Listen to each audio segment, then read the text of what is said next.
This is BoneChat's number 64, and we're lucky to have Rick Bollender from TrackPatch Health. And a lot of people familiar with TrackPatch. I think wearables are finally coming around, and this is going to be fascinating. And I'm just going to hand it over to Rick and welcome aboard.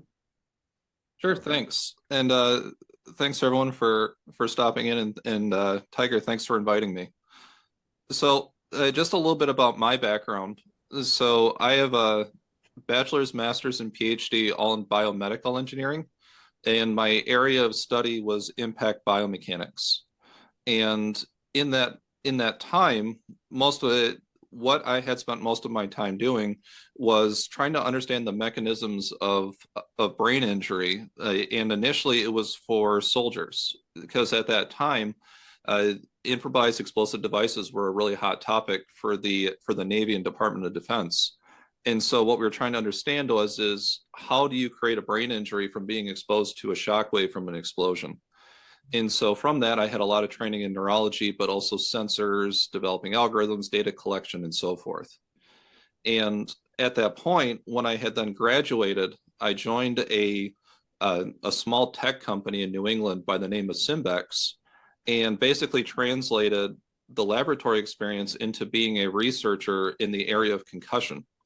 Because what we had done over there was develop different types of wearable technologies, everything from kind of think of it as like a sensor array for measuring heart rate and breath rate. But once again, the primary thing I was focusing on was a sensor array that goes inside a football helmet. And what we're trying to do is measure head impact for obviously athletes playing the sport of football. And so in that process, I had learned everything on the data science side, from collecting raw data to developing algorithms and spinning that all into a data product. And so I'm going to just show an example of what this looks like, because it's going to translate into what we're talking about with TrackPatch. But this is an example of the sensor film, and the film goes inside the helmet shell. And what will happen is that when there's a compression of that sensor, it creates a charge, and we turn that into how hard you're getting hit, but also where you're getting hit. And then what we want to know is how hard, where, and how often, because that helps us identify a risk profile for an athlete. And so this data that we've also collected with it in the product is currently in the Riddell Insight tool. And so a lot of our research also helped with them in the design of their helmets. So what we've done is, we help guide them their guidance now, where you start seeing these flaps in the helmet shells. That was from the work we did with sensors with them. Wow. And then this film we have is now kind of think of it as like the low cost option, so that you can have high schools and other types of groups utilizing it. And one thing that I'm particularly proud of is this year, the Denver Broncos actually made a grant to the state of Colorado, where they purchased new helmets and the sensor system for all of their high school football athletes. So about 15,000. Impressive. And so with that, we took from that data, though, we had to understand, how do you create something that's meaningful for a football coach? Because how do they take the data and make a decision on how do you change the behavior of an athlete, and who do you define as at risk? Because if you have a college football team or a high school football team, you may have 150 players on the field at one time, and throughout practice, you'll see just a huge range of different individual events occur. So how do you know what to pay attention to, and then how do you address it, like cumulative adding over time? And so that was a lot of what my time was spent doing, and we actually created an entire analytics platform for it called Insight Analytics. And so with that, we created these reports for coaches so that they were able to then say, okay, this person is at risk, this person isn't, based off of different things such as how hard you got hit, where you got hit, what type of impact, and what day you were seeing the most impacts, all of that type of thing. And so these were actually charts that I created for them in that system that they're still using today. So go ahead, Elizabeth. Yes, hi. So what you're saying dovetails very nicely with an event I attended 2 weeks ago. Lee Steinberg, are you familiar with him? From Michigan? Uh, this No, is a gentleman, he's 75. He okay, was the inspiration for Jerry Maguire, and he okay. is big into brain health and concussions. His whole event this year, he throws a pre-Super Bowl party every year, and it was all about brain health. And he's just launched a concussion foundation. He's a really big deal, and you should probably try to connect with him. Oh, sure. Absolutely. I'll send you some information. Sure. Thank you. Your email in the chat or something, please. Yeah, sure. Yep, absolutely. And so this is, but yeah, so once again, what we're trying to do is identify risk, but also defining a standard of what's normal. And so that's where, and then about 3.5 years ago, so I then transitioned to TrackPatch because at that point I moved to Chicago away from New England for mostly because COVID happened. We wanted to be close to our family, and then I ended up coming into TrackPatch. And so the idea was is how do you take the lessons that we're learning from that type of space and apply what it is for in orthopedics? Because one of the things that I had seen when I came into orthopedics is that a lot of those questions we were trying to answer on the football field were farther ahead than what is happening in an industry that has a lot more people going through it each year. And so that's a lot of how I came into the product development side and trying to say how do we think about the system in this type of way of risk mitigation. And so as an analog, just as a refresh, so what TrackPatch is it's two wearable sensors that uh, one goes above and below the knee, and there's a little plastic patch.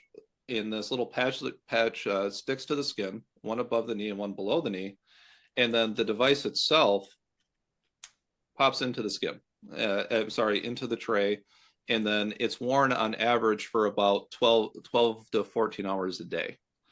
And with that, we're capturing data every minute in which the device is being worn. And that includes local body temperature, position of the leg, as well as step counts by minute. So from that, we can also extract cadence. So from that data is then pushed over to a phone app that allows the patient to also collect patient-reported outcomes, pain scores, wound photos, that type of thing. And then it also provides telemedicine features as well.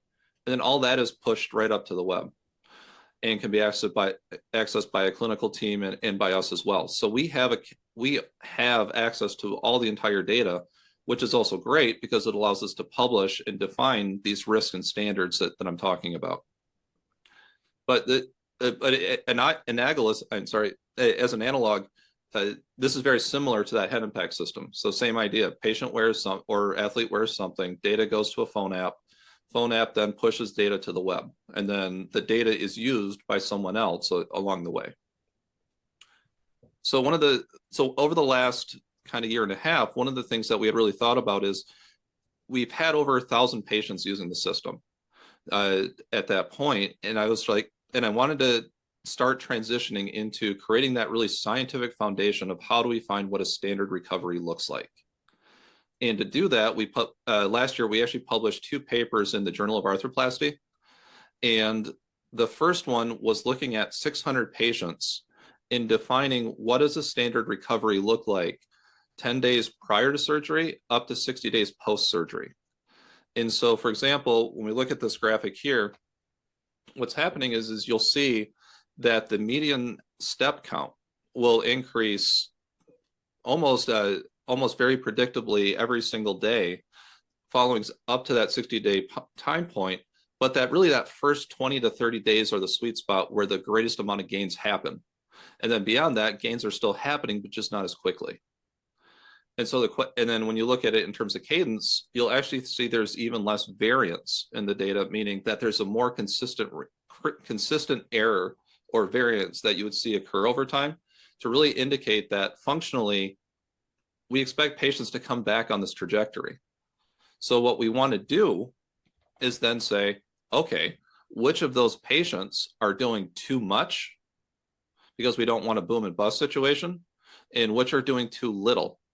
And then we want to figure out why are they doing too little. because is it an issue with they're not compliant with the sensors? Is it because they're depressed? Is it because they're in pain? These are all the type of clinical questions we want to be able to address, because ultimately we want to be able to say, if you're a system and you have 30 to 100 active patients, who are the 10 you actually need to pay attention to? And so we wanted to create those standards, and those have now been published. And then in our second paper, we also looked at the importance of capturing a pre-surgical baseline. So capturing data for about 5 to 10 days before surgery. And the reason why you'd want to do that is a couple reasons. One is that you understand what the patient's pain was like before they go into surgery, what the understanding, basically setting a baseline of where their function is and their ability to move. But then thirdly, you want them to be able to use the technology and be comfortable with it, because it's very hard to teach someone how to do something when they're in pain, especially within the first 72 hours. So with that, we also published some more of basically expected corridors of, for example, how many points of pain, of change in pain would you expect to see, what type of deficit in steps or flexion you'd expect to see, all those types of things. And so using those two as our standard, we now can say what's good or bad, and then use that as a way to guide therapists and physicians to basically evaluate, how is this patient going to, is this patient a high-risk patient? Are they a low-risk patient? Are they on track or are they not on track? So that's the data side. And then I'm going to switch into, how we're addressing things in the future. But is there any questions about kind of like the science behind what we're doing before I jump into the next phase? It's really cool. I mean, I was telling Rick, I was on the phone with the CEO founder an hour ago, and he said all clinical studies are terrible because you're just looking at implant A versus implant B. What I want to know is how this specific patient is doing. And I said, you need to talk to Rick at TrackPatch. And he goes, that's a great idea. I mean, it's 2025. Why can't we track patients individually now? It makes so much sense. Yeah, absolutely. And I think the other thing I was showing Tiger ahead of time is one of the graphics and kind of concepts I've been coming up with is that because we capture position of the leg by minute, I can essentially say, okay, was this patient in a static position for that minute? And if they were, what is the general bucket of position were they at? Were they sitting with their legs straight? Were they sitting with their knee bent? Or were they moving around? And what you'd expect to see is that over time, the amount of time which the patient's leg is being straight decreases, their ability to bend increases, and you'd expect to see more movement. And so what that actually looks like functionally is that this was actually a revision knee patient who collected data before surgery and was very active and was also was doing a lot of like sitting on a bike. And so we were capturing those movement events. But what you see right after surgery is that the amount of time where the leg is being well, first off, the patient is much more static. And then second, they're spending a lot more time with their leg being straight. And we continue to see that decrease over time. And we see more movement occurring. Once again, on the more movement is more blue is the way to think about it. And so when we kind of think of like, what does a day look like for a patient? First, we want to know functionally, is their knee able to do more? And so we do that by capturing flexion extension maximums. What was their total daily activity, which we would do with total daily step counts, but then also what was the daily behavior? And that's what we're trying to do with this. And so now you have multiple markers that you can then combine with pain and other things to really get a better snapshot of what that patient looked like within that day, but also how does that patient look longitudinally? Are they trending in the right direction or not? And so those are the type of concepts we're looking at. And just for example, this is a patient that we had that looking at their change over time. And this was a patient that ended up doing too much and through his boom and bust and actually had a large secondary swelling event. And then we saw it decrease over time as well. So but it's this type of thing. We have these multiple markers. So for example, steps, pain, range of motion, what does that look like? How does it look over time? We'd So expect things to go down, but other how are times we'd those see red up. flags? How are those red flags communicated to healthcare? Uh, Yeah, so what we've done is, so there's two layers. So what we've done today is we've actually published, or I'm sorry, included the standard recovery curves into the software now. And so a provider can see how does that look like for that patient relative to what we have included in the JOA paper. What we'll be doing over time is publishing more demographic norms. So versus male versus female, BMI levels. Male versus female, what we have seen is that males have faster cadence and end up walking more, but the general flexion extension properties are about the same. So, but then to your next level of how do we completely automate it, that's something that I'm building into the system now. And it will be, we'll never use the word triage, but it's going to be a second set of eyes for the clinical team to be able to determine who needs to make that attention or not. Or I'm sorry, does there need to be an intervention to bring the patient back on track? cool. So with a lot of what we're talking about with the technology side, this is a little bit, actually, let me pull up something real quick as well. And then we'll switch over to the kind of where we're going with all this. But this is just an example of our daily progress test with the sensors on the leg. And so this is the app that the patient will see. And let me put this on mute real quick. And so this is an example of a progress test we do to see from a seated position, what was the flexion extension at that time? And then at that point, the patient will then submit a pain score as well. So that data is then captured in the web for us. Cool. And then, for example, we also have like these guided exercises that the patient's able to do. And they'll be able to see their body move in real time as their knees move. And they can use that as their guidance, and we can look at how that progresses over time as well. Wow, that's like a home physical therapist. Yeah, and it's not a replacement, it's an adjunct for the physical therapist, particularly when we start talking about how this fits into value-based care bundle optimizations. That's fascinating. Also, interestingly, we tested 4 patients in Delhi this last year.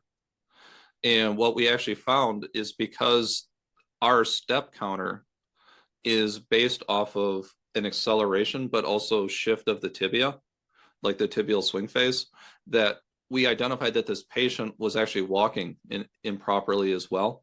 And the clinical team in India went to her house to help get her knee moving more, because she was basically stiff legging it, and our data was picking that up. Wow. So Mark, then, question? Well, it kind of, he sort of answered it, Rick. I was asking whether you were measuring actual pain or apparent pain. And when I saw the prompts, it kind of, basically you're reporting what the patient reports as pain, I presume. yes, correct. The pain measure is a subjective measure produced by the patient. I got it. Just like KOOS scores. I mean, a lot of the studies do the same thing. Yeah, exactly. So, for example, when you're looking at like a KOOS, for example, which we also can capture, is that those are discrete points in time.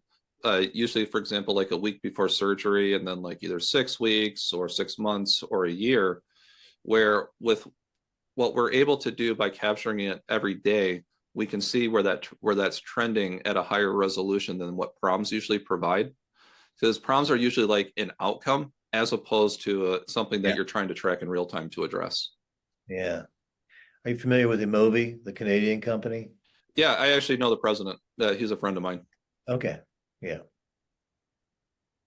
Are you familiar with Pain Trace? I am not. Is that something that they're working on? No, that's another company Okay. I looked at last week, and they measure, according to them, actual pain, not reported pain. So They have a sensor in the nerve or something.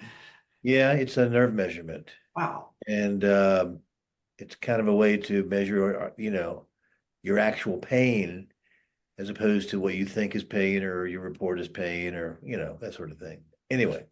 I'd love to share that report with my husband and compare notes. Be like, oh, get it. Be like, oh, you're But I fine. really had more pain. Absolutely. That's awesome. Does the heat mapping show pain? Is that indicative? Yeah, On I'm not. Is that a question for Mark or for me? I mean, either one of Oh, you. yeah. I'm just kind of curious because heat, pain generates heat. I didn't know if the heat mapping and what you're doing would actually kind of Yeah. trail with that. So we measure temperature at the site of both these devices, and so that's another metric that we capture. The thing is, we don't have enough adverse events to know what is significant in terms of that. We do have an anecdotal case of one of our surgeons actually picking up an infection, but it wasn't from the surgery. It's because the patient was wearing TrackPatch and actually cut themselves on a rusty nail and actually had a septic event, but it wasn't from the surgery. But TrackPatch caught that, which was funny. But in terms of us, like, we just don't have enough data yet to know how well we could tune an algorithm to be like, does this patient require an MUA or is there an infection? The only thing we can do is provide the different data points, which are the combination of pain, temperature, wound photo, and then lack of function. And with that, then a clinical decision can be made that whether to bring the patient in or not. And so a couple of the other things that we've done over this last year and a half was we really took like a stop and said, okay, we needed to create the scientific rationale for things, which is what we did in these JOA papers. But the other things we had to do was, how do we increase the usability for the patient? And so what we've done now is we were asking the clinicians to do a lot in terms of getting, or someone on the clinical team, to really educate the patient, get the devices on the patient, and get them out the door. And there's a lot of pushback because clinicians don't have a lot of time. And so what we've done is now move to a patient direct ship method, and as well as self-calibration algorithms so that the patient can put them on themselves and go through a calibration process to increase the accuracy of the system. And then when they're done using it, then the patients will directly ship the devices back to us. And so it's like a DME, but it's not a DME, if that system makes sense, because we have to keep the clinic out of it as much as possible, because otherwise you get that pushback of, I just don't have time, or so on and so forth. So we really had to figure that out. And that's been one of our big things, is doing that, as well as reducing our BOM cost and all sorts of things in order to really turn this into a revenue type of generating business. So with that, those were some of the big things that we've really been up to. But now it is more of this transition of, where do wearables fit into the management of orthopedics, and how can you actually create economic incentives for a surgeon or clinical practice to actually want to use it?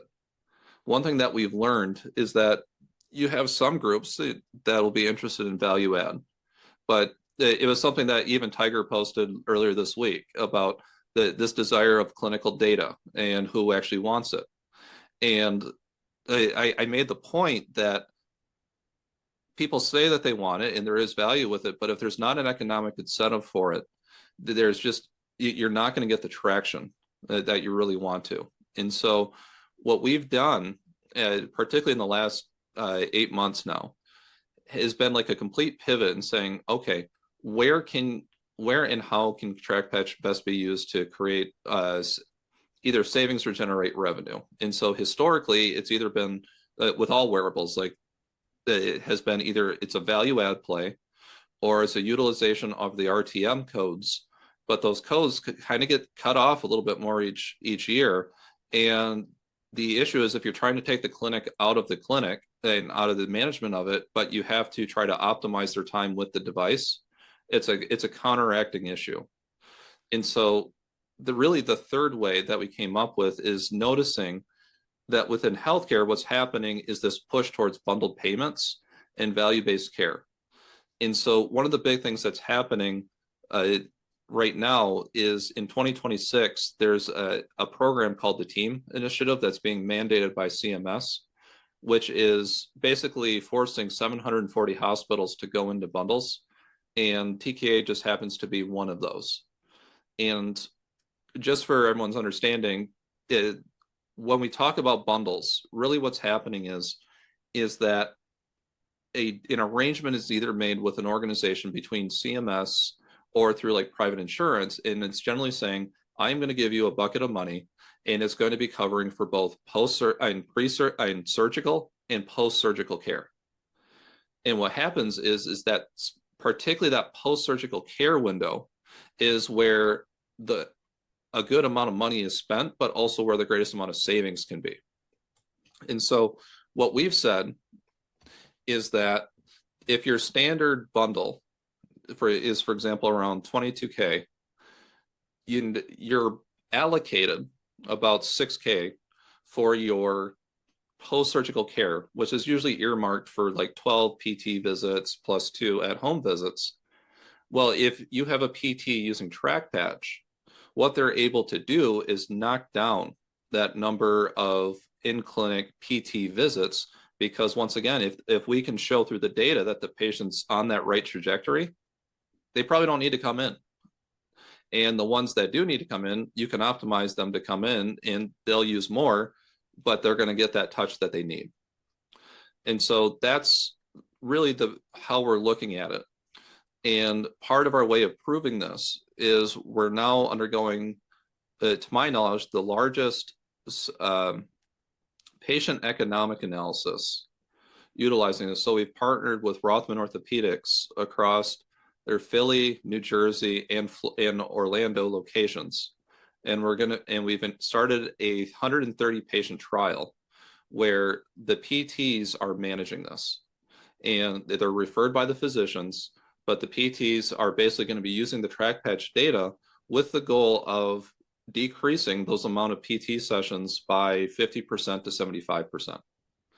And so with that analysis, we'll have that recipe to really take it both to the different large systems, but also ultimately to the insurers, and saying this is a way to manage these post-surgical care costs in a way that can be the most economically efficient. Particularly if you're a clinic and you have your PT and you already have your bundled patient paid for, you can repurpose that PT for fee-for-service and further bring in revenue to your organization in that period of time.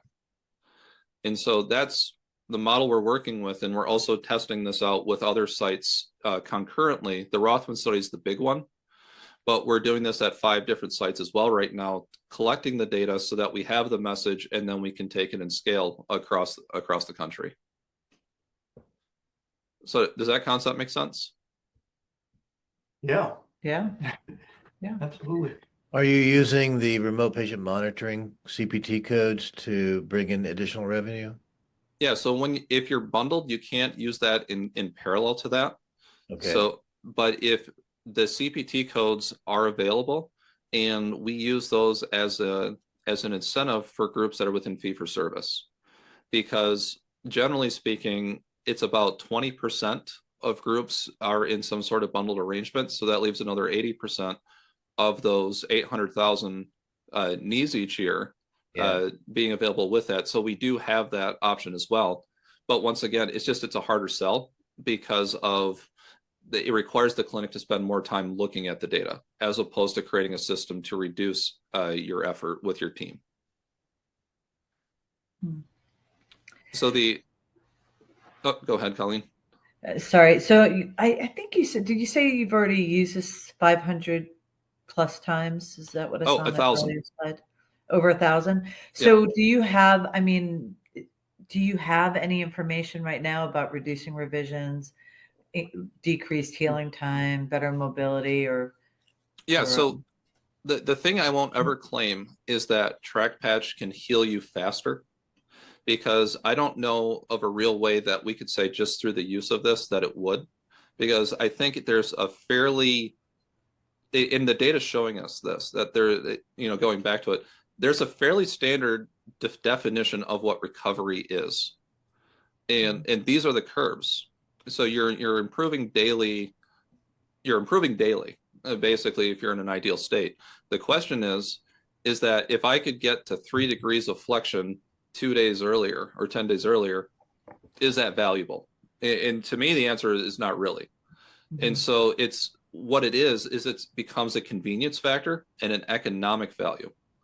Because if you're getting economically squeezed with decreased reimbursements and you're being forced into bundles, you need to be able to work as an organization, particularly if you're an ASC, where you're continually getting cut. On the other side, though, there's a substantial benefit for patients that if they have travel restrictions or other things, their quality of life is much higher because they can do most of what they need to, and they also save money because they're not paying on their copays. So we're using the technology not necessarily to improve outcomes, but to improve quality of life and to increase revenue generation for clinics and organizations. Yeah, I think it's awesome. I think it's really cool, Rick. I was thinking, does it have a Fitbit effect? Like that's Oh, their no, whole it marketing does. strategy for sure. So one of the other things that we're doing right now is we're working with the University of Miami to publish a social determinants of health analysis. And the University of Miami is really interesting because of the 190 patients we looked at, 40% of them have Spanish as their primary language or don't even speak any English. 60% is Hispanic, and then 50% is class 2 obesity or higher. And what we're seeing is that both of what we call passive compliance, so are they just wearing the devices each day, there's no difference between the groups. And then active compliance, are they doing exercise and stuff? There's no difference between the groups. So we have these 70-year-old Spanish-speaking ladies living at home by themselves that are just as compliant as a standard domestic. And it speaks to the utility of the system and how they're running it there. And so that's something that we're starting to write up for JOA at this point. Very cool. And then one of the other things I hadn't really talked about, but we've also now have jumped into the sports medicine field.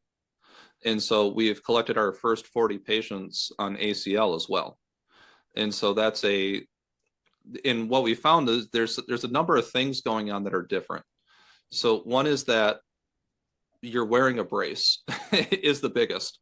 And so we had to figure out, how do you position the sensors in such a way and run the calibration in such a way that you can get around that, particularly if the patient is an ACL plus meniscus. Then what we've identified is that brace is even more locked up and it's a lot larger. And so we have to deal with that, because we were seeing things like, for example, if the brace was shifting up and down and the device was too close, it would create a usability issue for the patient because it'd create pain. And so we're trying to solve all these problems along the way to get to that, to get to a solution that makes sense. And we're very close, and we're learning a lot from it, but we're also dealing with a different population.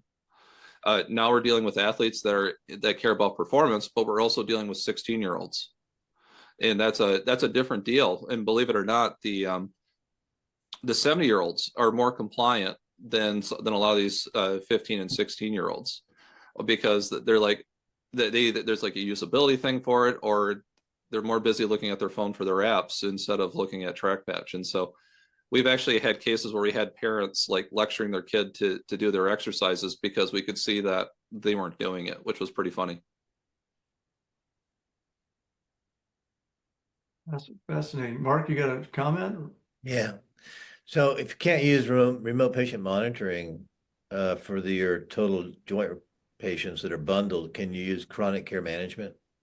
Yeah, so that would be, so the answer to your question is chronic care management, yes, and that's where the RTM codes really have an opportunity. Okay. Because the issue why we've said that we need to look at bundles more than anything is because it creates the greatest amount of savings. Because if I can say that I can save you $2,500 per episode, that's more than what you'd make on those RTM codes. But the other thing about it is that if you're the treating surgeon with those codes, you cannot use those in conjunction with your global period. And so you have to use a PT to use those codes in that post-surgical window, and that PT has to have a separate tax ID. So it became pretty onerous for the physician to make any revenue on that. However, pre-surgery and using CCM, absolutely, and the surgeon can utilize that. Right. Because that's something that we've wanted to get into, is like, for example, making the decision to go to surgery, but also is there and this is where we can track things such as like, does the joint cocktail work ahead of time in relieving pain? Because those are metrics that we can change. How long and how effective was it for what period of time before that? It's something we haven't explored as much, but I know it's something that we can do. Interesting. Yeah. Where does Dr. Stuhlberg come into your play? I saw his name. Oh, Stolberg is, well, being a mentor, he's also a hero for me. Yeah. But he's actually really the one that's been guiding me in terms of the research and so on and so forth. But yeah, so he's still involved with the organization, and being in Chicago, he and I are always seeing each other. Yeah, he's cool. I'm a big fan of his. He and I are golfing Torrey Pines together at AAOS this year, so we're pretty excited. Really? Wow. Stay out of the rough. Yeah, exactly. But yeah, he's amazing for being 81, and he still operates twice a week. And and just his mind technologically is just fantastic. Yeah, yeah. I remember him well. He was pretty active in the early days of computer navigation and movement studies and so forth. I'm surprised he never got mixed up with a movie. And by the way, while you were talking, I just, by pure coincidence, got a text from Michelle Laflamme in Montreal. She was the CEO there. Got it. Yeah, because my main person is Alexander Alex, Fuentes. Yeah. But he's the PhD. That's why he and I get along. That makes sense. Yeah, I mean, your backgrounds are so similar. Yeah, exactly. Yeah, I always thought of us as being like somewhat of a complementary in the way that, and this is something that I've been, explaining, is this concept of the value of wearables and where they fit into a continuum. And so, for example, where I see a Movi is what I would call clinical grade at the clinic, in that you can create this much higher resolution data at that snapshot at the office visits. And another one is like that is Figure 8, but it's not camera based. It's like wearable based. And then on the further side, you have a full-on gait lab, super high resolution, but it's expensive and you have to be there. On the complete other end, you have your watch, like an iWatch, and you can get some information about it. Your ease of use is the highest and the accessibility, but you don't have as much of the type of data, or what we're calling clinical grade at home. So we say we provide that right amount of accuracy and usability outside the clinic. Because once again, we're trying to look at essentially evaluating risk and helping guide a patient along the way. So if you, for example, took an Movi data and then combined it with TrackPatch, you would create this really interesting conjunction of a profile of what a patient's recovery looks like. I will email you that pain trace, that Sure. measurement thing. It might have a place in your sort of continuum. Yeah, absolutely. And I think also what have also been not challenged on, but being asked about is like camera-based systems. And one of the things that we've, it's the same thing. It's like there's benefits and cons for each. So a camera-based system is nice because you don't have sensors on, but the issue is you have to be in front of the camera. And that requires what we call active compliance. And there could be issues like a patient doesn't want to be in front of the camera, but it's more so what our data has shown is the desire to do exercises decreases as you get better and you start feeling better. And so we actually published this in JOA that there's almost a linear decrease in exercise compliance as the person gets out. That's completely the inverse relationship of how well you're moving. So for example, as you start moving more and more, your desire to do exercises decreases and continues to decrease over time. And so what we provide is that passive compliance to still monitor what's happening, because they're getting information and we're getting information on them to know if they're on track, even if they don't feel like they want to do exercises. So that's once again, that's a value of that continuous monitoring aspect. So they can be combined together, but it allows us to have longer compliance in a longer data feed than you would if you're relying on exercises only. And then Andrea, you had a question? Yes, I was wondering how the spine application would work. Yeah, so the spine application is a little different in that what we're doing is we're not looking at range of motion, for example. We're looking at biosignal is the wrong term. We're looking for the combination of different metrics that are associated with a given pathology. And so you can do it with a single point IMU as long as it's mounted in a right place. So in our case, it's on the chest. And what we're doing is looking at metrics such as posture deviation, step velocity, step counts, and looking at those in certain ratios that are related to specific pathologies. So in the case of like lumbar stenosis, we have these metrics that are allowed for us to basically take like 5 or 6 different metrics and combine them into a number. And then that number you track over time. So it more or less, I'm calling it as an analog to a continuous glucose monitor, but it's more like a continuous mobility monitor. And so it's less of, you're not trying to do a bunch of exercises with it. You're trying to use it as an evaluation to see, are you getting better or worse, or is something progressing in a positive or negative direction? Similar to like a glucose monitor in that way. But in that case, you may be like looking at how you respond to certain foods. Well, we could do that with certain exercises or injections or those other things, but this will be the ground truth of, are you moving better or not? Also, pelvic tilt, right? I mean, Yeah, exactly. Yeah. And also just postural deviation off the primary axis, and looking at, for example, walking asymmetries and all these other things to help us identify, these different aspects or signatures that we're trying to identify. Wow, it's really interesting. So I was thinking while you were presenting, I was thinking about the countries that have national health care, like the UK. I mean, they're really, really interested in economic analysis of how do they treat a patient that's cheaper, you know?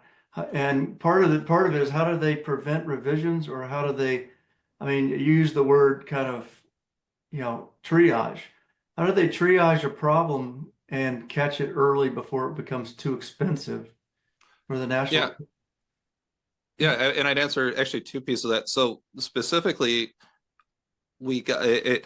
Sorry, it's 2 things. So we started looking at revision patients, which has been a new thing, which has been really interesting, and it's going well. And that's something we've been looking at over at Rothman Orlando, and it's been good watching that trajectory. Those patients are actually very motivated, and it's nice because they've gone through it a second time. This is their second time, so it's not their first rodeo, and so they're taking to it really well, I guess is the way to put it. And it's interesting watching for example, like an extension issue suddenly getting corrected, and suddenly they have like 15 degrees more immediately after surgery of their ability to straighten their leg. It's pretty neat.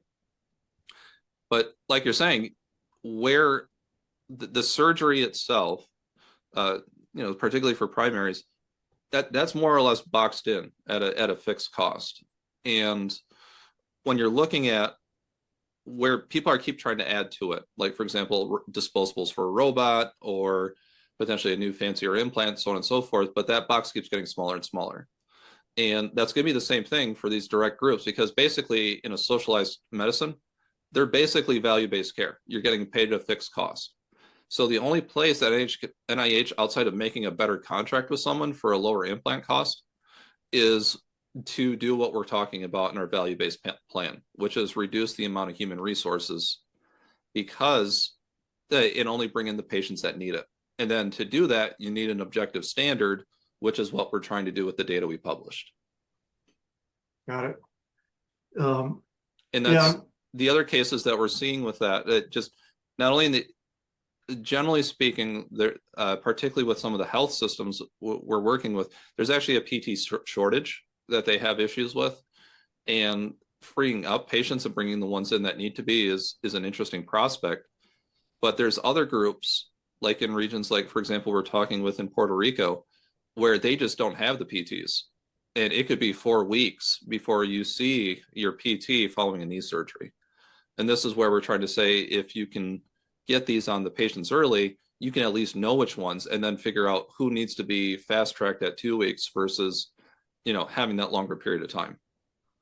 And internationally, that's the same thing. So like when we're talking about India, and I was showing you that patient, 2 things was going on with this. So the first is she was only one knee, but in general in India, they tend to do bilaterals. And the reason being is that a lot of cases they're coming from regional places, and it's better just to get them both done at once. But also they're just not the same amount of PT in those locations, and as a result, they want to have something that can monitor that and know once again who to look at, who's the hotspot. Interesting. And then just as another example is in Japan, it's completely different. They're in the hospital for like 2 weeks, and then there's no PT after. So like the idea of us, you know, doing same day or next day outpatient, you know, is pretty foreign over there. And so each of these places in the world have their own kind of boxes you need to work in, that the problems are different, but there's some level of remote monitoring that could be helpful. Wow. When we developed the magic rods at Ellipse, we went out and got the NICE approval in the UK, which I think it cost us about $100,000 in doing a large economic analysis. But once we got it, it's expensive, but once you get it, they literally mandate your product. I mean, you have to use, if you could get a NICE approval in the UK, they will actually force every orthopedic surgeon in the country to use TrackPatch. That's a really interesting thing. Absolutely. And that's why we're focusing so heavily on this Rothman study, because it's a value-based care patient economic analysis. We're not trying to, once again, assume or not assume, but imply that you're going to get 5 to 10 degrees range of motion 2 weeks faster. It's not that critical, I guess is the way to put it. And we're not trying to say it was. I mean, those, and realistically, we would be the first ones to, wouldn't be the first ones, but we would be the only ones that could say that, because one of the issues, like you brought up at the beginning, is if you're relying on PROMs and rate of readmission as your primary metrics for something successful or not, it's not sensitive enough to detect that. Yeah. Pain, infections, it's got everything in the world in it. Yeah. Right. But those things but there's such a small frequency, like the chances of an infection or MUA, they're so low. It's to figure it out statistically that you're reducing them, you need to have large patient numbers. I mean, that's the main thing. And so like, how do you demonstrate that as being the thing you're going to put your hat on? And so that's why, once again, we had to pivot to economically, how do you create value for each individual patient? So how are you selling today? What's the sales process? Yeah, so what we're doing is, so we have existing contracts that are primarily value added with a large hospital, but then beyond that, we've really are starting up again and focusing primarily, or 80% of our effort in this value-based care aspect. And so what we've done now is we've hired an additional sales team that are not traditional metal and plastic salesmen. And this is something I was actually gonna mention, is this transition of mindset of this is not an implant sale. It is very similar to what we dealt with in football, of trying to get someone who's traditionally sold plastic to try to sell a technology product. And it's a hard sell and a hard shift, particularly when we're saying we're not in the surgical window, we're post-surgical window. So it's a whole different kind of sales team and sales pitch and people you're talking to, because now it's surgeon, PT, and value committee. And it just the whole direction is different. And so what our goal is we're identifying these key accounts, and we're getting trials up and going right now for a smaller version of what we call this Rothman protocol. That's a little bit not lower risk, but more easy to get going at some different organizations. And then that becomes our recipe to scale out. And so that's what our 3 to 4 month plan is. We're getting that data, and then we're going to our friends and family, building it out from there. And then as we get more paying contracts specifically in value-based care, that's when we expect things to take off. Cool. Well, I wish the value analysis whisperer was on the call today, Mark Copeland, but you should probably talk to him. He's the king of getting through value analysis committees faster. Oh, sure. I'd love to. Yeah, I'll introduce you. Wow, it's just, I mean, it's like, it's kind of a no-brainer. Why wouldn't, I mean, if I had a total hip or knee or spine, I would want to have a tracking device to catch early problems. It's just, wow. Yeah, and that's what the interesting, I mean, that's why the Miami thing is interesting for us, is because it's identified that once again, you have these kind of what you would consider hotspots of social determinant health equity stuff going on, but they're using it just fine. And particularly if you're home alone, they like that. Like if you're like a widower or something like that, it gives them a connection, but they also get a connection to like our clinical support group as well, which has been an interesting part, because particularly in that culture, that they really like to, there's a process of how conversations go, and it's a lot usually drawn out. Just that's how a lot of the like Latin America that communicates, I guess is the way to put it. And so we're addressing that, and we have bilingual staff for that reason. That's cool. Mark? Yeah, I mean, having set up sales teams in orthopedics that were used to selling implants for non-implant or technology-based products like digital imaging, electronic medical records, and as late as, last couple of years, Emovi, I really kind of empathize with where you're going with that. And when you go and talk to a group about, for example, in the Emovi's challenge was you could help them select patients that did not need surgery, and then you found out that really they wanted to do surgery, not delay surgery. Yeah. And then in your case, finding somebody that cares about the money. And I know it sounds obvious, it should be the surgeon, but it's not. Yeah, and that's what we're really trying to figure out, because there's a system, there's an ecosystem that has to occur and everyone needs to work together for the system to occur. The surgeon is the key person that will guarantee the compliance without even doing anything for the patient. Meaning the physician says, I want you to wear it. That will have more weight and time of wear than anything a PT can do. But it's really the PT or someone else that's going to manage the other side. But the PT has to be bought in with the technology.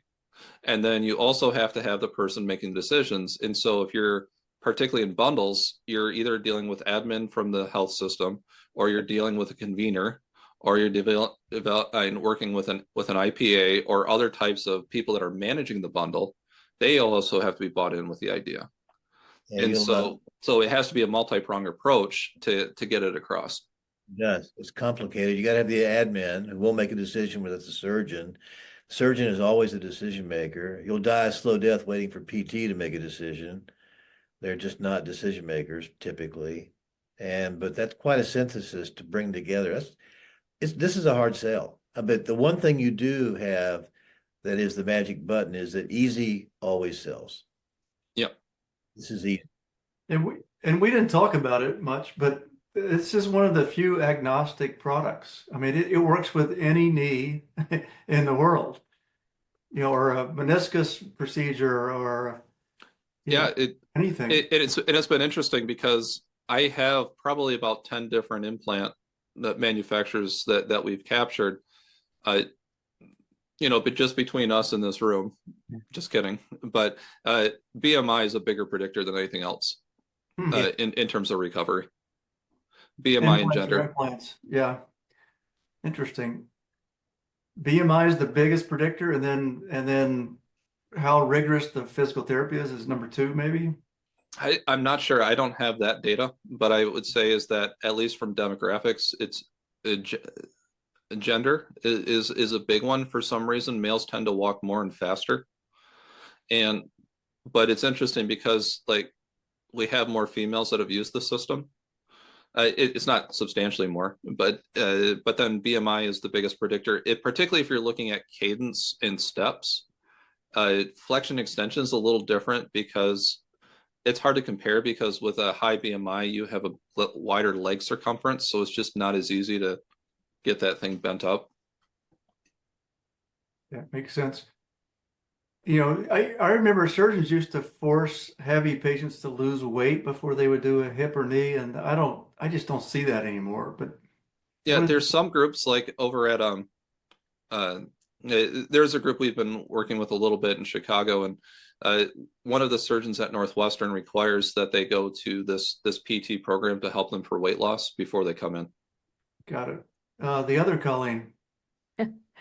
So, Rick, now that you guys have started to refine your strategy on how you're going forward, are you looking at raising some outside investment dollars in 2025? Yeah, thanks for that, Colleen.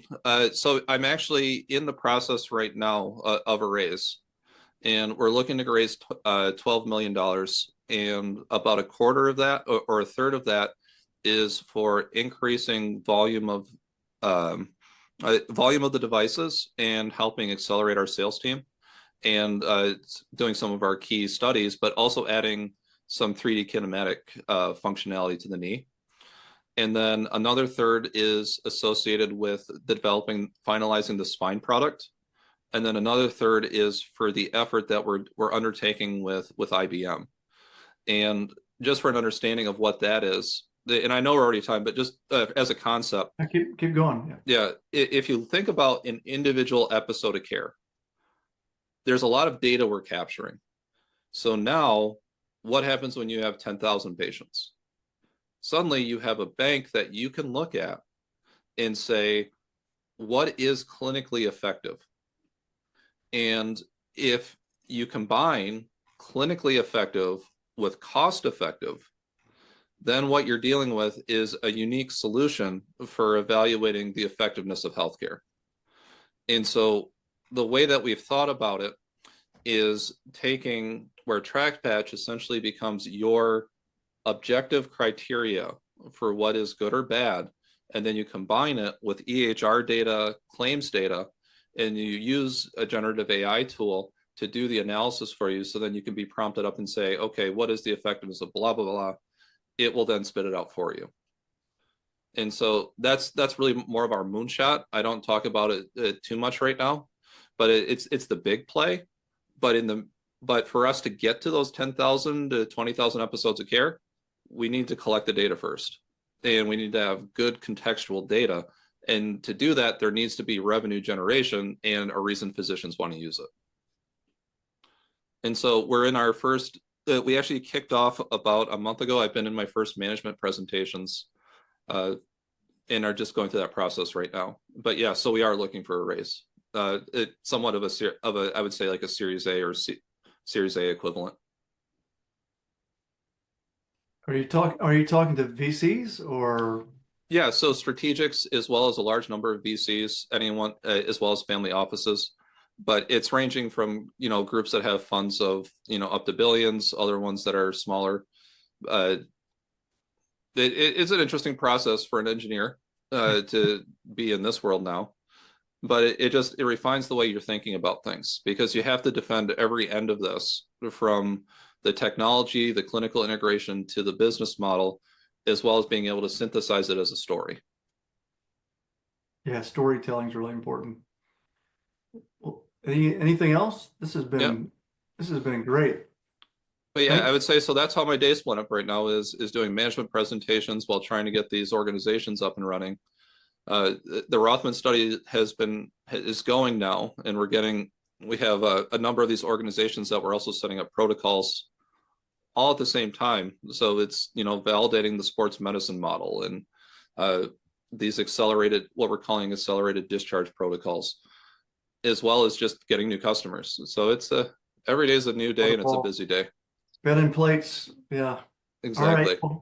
Well, thanks for your time. This is fascinating, and wow. Good luck. Come back anytime, and we'll keep talking. Yeah, absolutely. Thank you so much. Yeah. Yep, Thanks, good Rick. luck. Yep. Thank you. Take care. Good luck.